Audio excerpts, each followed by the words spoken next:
Hey, this is Alex Head, founder of Subtext Radio. This is Subtext. Please go ahead and click the like button and the subscribe button. It really helps us to reach new audiences and promote the artists that we work with. Hit like and hit subscribe. Bonsoir, vous écoutez Subtext et maintenant nous allons écouter une pièce sonore d'Esther Sibiude avec ses contributeurs NAPS and Dust. It's a compilation of music, short stories and poetry evoking the world of sleep. From the tender lullaby to haunting dreams and insomnia, sleep sets the template for behavior in the waking world. In sleep, it is we who dream the universe and wander through an interplay of mirrors and mazes laden with secrets. This piece was created in November and December 2020 by a group of artists and friends based in New York City.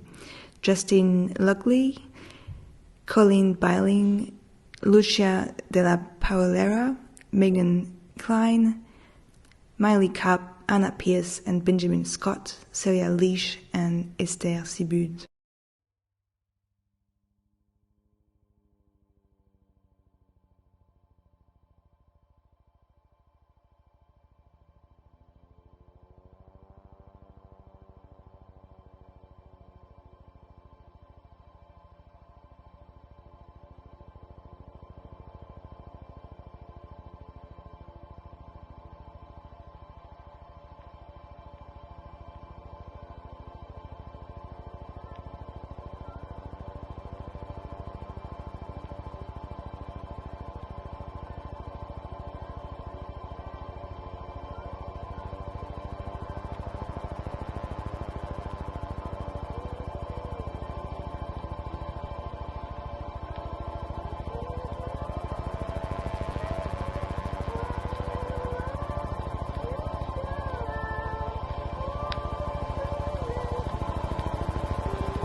Smell the printer.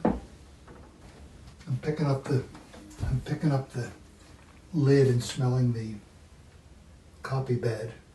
It's glass. Old candy. It smells like old candy. It smells cold.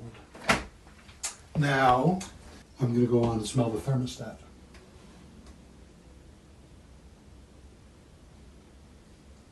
Doesn't have much smell. It smells kind of metallic. Okay, I'm going to open the drawer.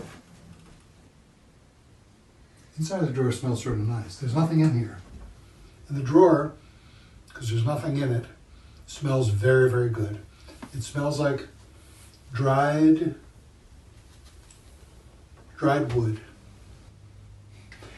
I'm moving over to the mouse pad. This has got to be good. Maybe it won't have anything. So what I do is I kind of hold my breath and then go up to it and then pause and then take an inhale. The mouse pad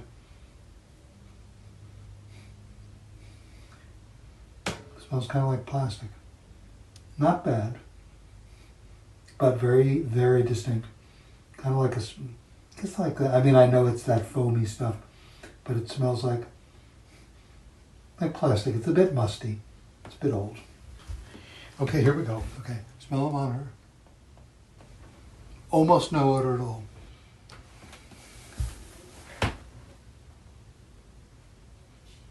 Like no smell at all. I mean, nothing. Isn't that interesting? These are really devoid of fragrance, odor, smell, anything. Smell the files that are in a closed drawer. This, oh my God, let's see if I can describe it.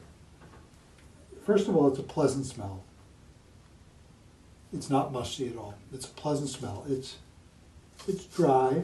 You can smell the ink faintly. You can smell paper, but it has a soft, kind of woody, grapey smell to it. Now, I might as well smell the carpet, right? I'm here, okay? I'm going to smell the carpet.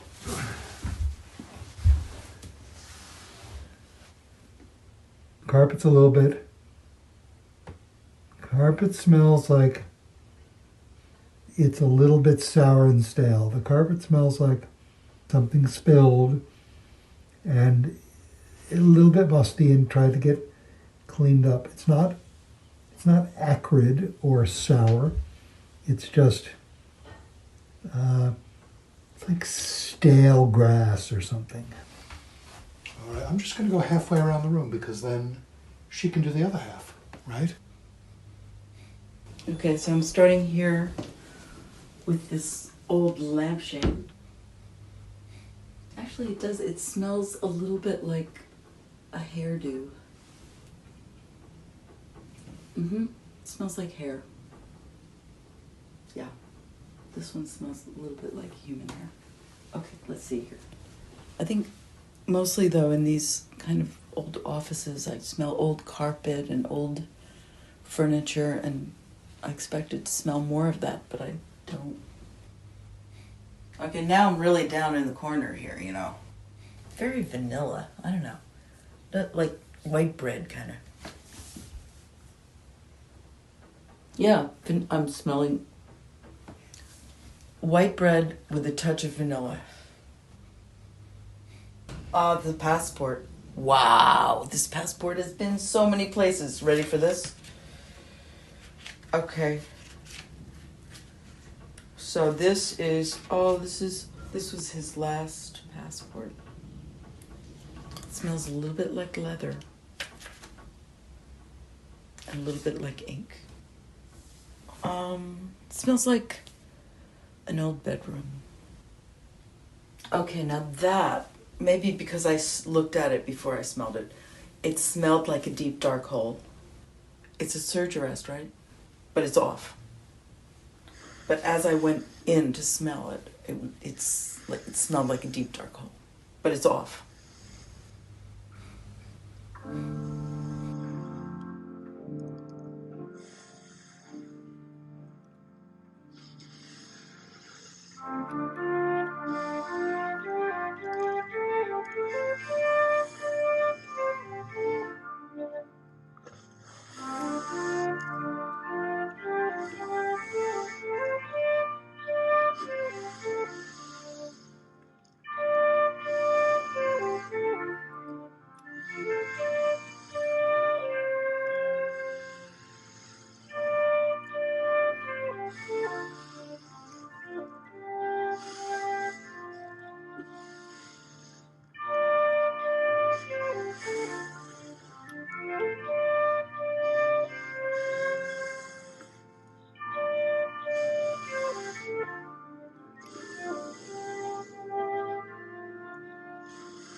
On August 22nd, 2022, Dawn awoke in what could best be described as a fervor of boredom.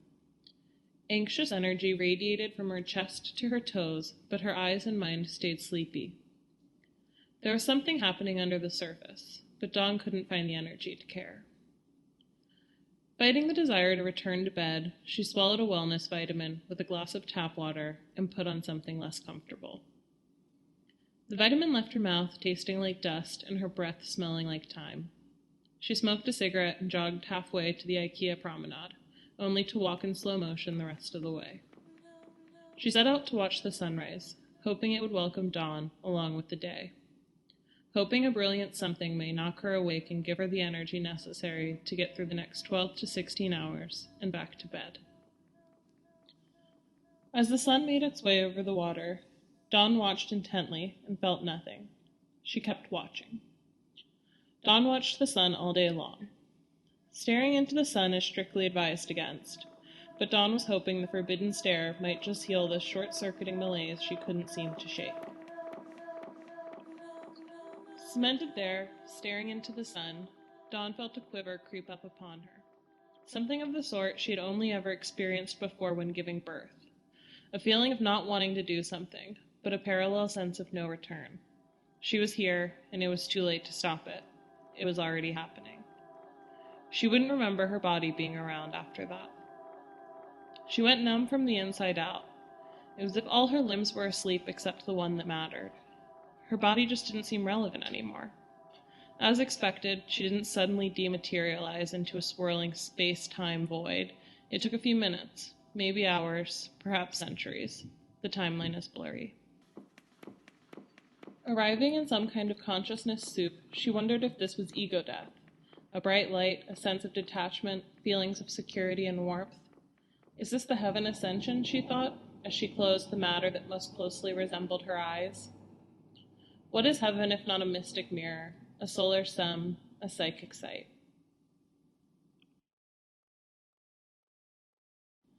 The sun isn't made of fire.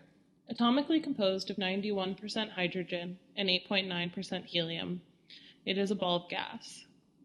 By weight, the human body is made up of elements in the following approximate proportions: 65% oxygen, 18% carbon, 10% hydrogen, 3% nitrogen, 2% calcium, 1% phosphorus, 1% miscellaneous matter. We are all made of star stuff, but Dawn had become the sun. Her particulate matter contained an attitude so potent she ruled the solar cycle herself.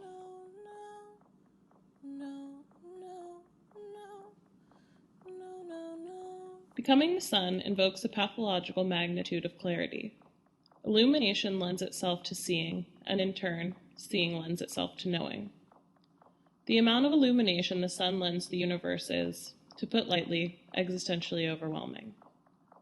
Already tired, Dawn was now spiraling into a newfound insecurity, a celestial body negativity. In an narcoleptic response to the stress, she fell asleep. Too tired to get up, she left the earth in darkness for almost 1,000 years.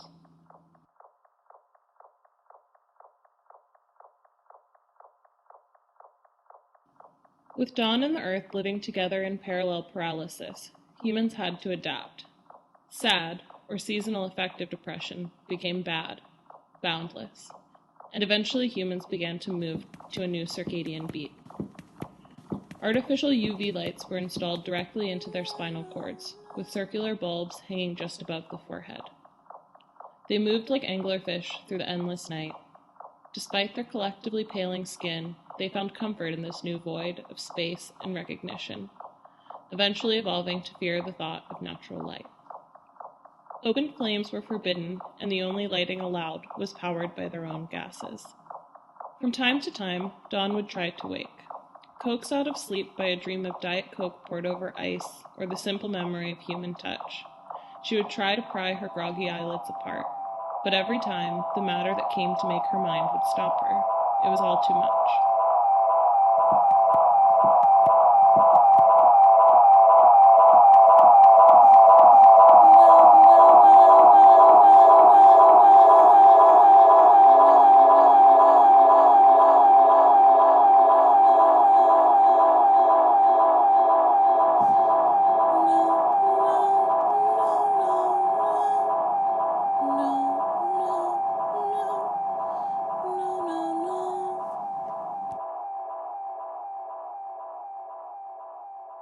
These brief moments of semi-wakeness created hours of dusk on Earth.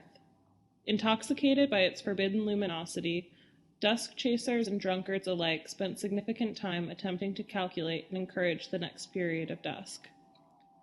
Whenever it came, they partied in the streets, only to be quickly extinguished by the local police and Dawn's perpetual fatigue.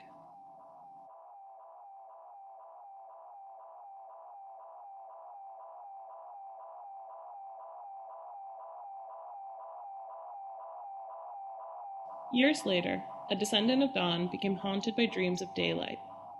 Sleepless and obsessed with the possibility of an illumination no one else remembered, he began crafting wax candles in secrecy, but never dared to light them, until the night he did.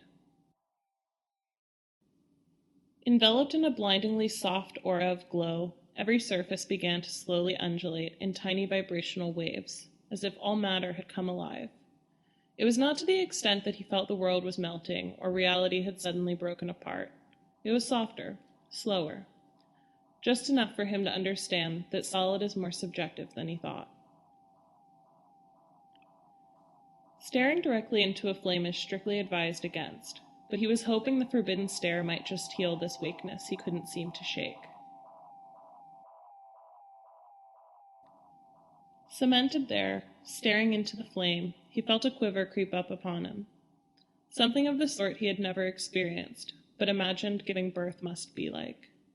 A feeling of not wanting to do something, but a parallel sense of no return. He was here, and it was too late to stop it. It was already happening. He wouldn't remember his body being around after that. He fell asleep from the inside out. It was as if all his limbs went to sleep except the one that mattered. His body just didn't seem relevant anymore. As expected, he didn't suddenly dematerialize into a swirling space-time void. It took a few minutes, maybe hours, perhaps centuries. The timeline is blurry.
All bodies of water rely on the embracing nature of its support, whether it be a soil cavity bearing a lake or a pebbled tumbler housing 11 ounces of tap water, there would be no form without the edge. But it is not the edge one thinks of when remembering water. Rather, it is the behavior of the body when disrupted from its slumber. Small bodies released from the tipped cup scatter, desperate to fill its new form. Large bodies appear to remain grounded, but lakefront winds still manage to drag the surface during its rampage. Like an abused dog on a leash, waves read as ferocious and unpredictable, but we know it is the master who conditioned this etiquette. Unlike water, a house is often thought of for the marriage of flat planes to create perpendicular edges. All borders and no body, but the edge still operates like a basin with the expectation to be filled. Here the two types of edges intersected, reflecting everything the other was not. While moving air stretched the surface of water, forming whitecaps, wind was met with resistance from the perimeters of the house, and although the water eventually settled into a smooth patina, the house recorded its beatings through weathered paint and buffed contours. Most importantly, a body of water coats the entire surface before it can build upon itself, spanning the horizon. The house made every attempt to increase its height with little acknowledgement to the open land on either side. Though not drastically tall in size, protruding from the house like a pair of extremities adorned with a single digit each were 3 staircases. At the highest point of the land were molded cement steps receding from the road. This set served as the introduction to the house. Although the purpose of all steps are to join 2 spaces at different levels, these steps remain solely for arrivals and departures. If known as a stranger to the house, the stairs represented the invisible barrier that comes with property and were avoided. But if comfortable with the space, the set of 6 steps were taken 2 at a time and barely acknowledged. Once you arrived at the house, there was little reason to leave, giving the next set a higher point of traffic. Wrapping around the perimeter and stretching across the plane of the hilled lot, these stone slabs were wedged deep into dry, brittle dirt. Despite directing you to the main area of attraction, they offered their own sense of place. Maybe it was the sprawling coverage of ground or the berry bush offering sustenance, but foot was often replaced with nearly bare ass. Completing the layover at one's leisure, the final exterior steps are met, as if dipping a toe in the water. The step ladder punctured the surface, delicately joining both edges and operating as the liaison between water and house. Here, bodies received a taste of solid to liquid conversion, while still securing stability in a clutched toe or finger around the moss-coated plastic. Protected by the exterior walls of the house was an additional set of steps. Seeing as the house expanded vertically, there was little room for a grand structure.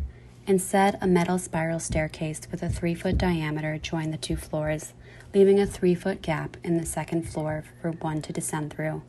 The design was not advantageous for sudden, clumsy movements and required a buoyancy when circulating through. As a result, a detour was often employed down the exterior stone steps, allowing for a bounding wide gate. But those who had the patience to pirouette through the narrow structure had the effect of a cow abducted by a UFO, hovering in the air encased by beams of steel, while the ceiling absorbed the remaining half of the body. Furthest in physical distance from the water, this set of steps mimicked its behavior. Sounds became enriched in echoes and seeped through the levels as if leaking through a broken connector.